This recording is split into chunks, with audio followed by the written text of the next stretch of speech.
এই দোয়াটা শিখে নেন, ইনশাআল্লাহ আপনার জীবনের সমস্ত সংকট কেটে যাবে।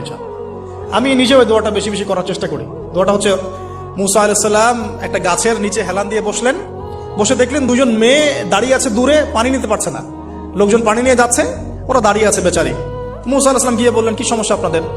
তারা বললেন যে আমাদের বাবা অনেক বৃদ্ধ মানুষ, আমরা পানি নিতে পারি না যতক্ষণ না আমাদের কম পানি নিয়ে চলে যায়। মুসা আলাইহিস সালাম একটু বললাম না, ফিজিক্যালি খুব স্ট্রং ছিলেন, থাকে না বডি বিল্ডার, সামনে গিয়ে কথা বলে সরো পানি দিতে দাও, তখন মানুষ একটু মূল্যায়ন করে না। তো মুসা আলাইহিস সালাম এভাবে পানি নিয়ে দিলেন এবং বাছুরদেরকে পানি পান করালেন, করিয়ে গাছের নিচে এসে বসে আছেন। বসে বসে তিনি দোয়া করছেন, এই যে দোয়াটা তিনি দোয়া করছেন, রব্বি, একটা নেক কাজ করলেন, নেক কাজ করলেন না, মানুষের উপকার করলেন, নেক কাজ করে এসে গাছের নিচে বসে দোয়া করছে, আল্লাহ এখানে তো আমার খাবার পানি বাসস্থান কিছুই নাই, আমি কি করব?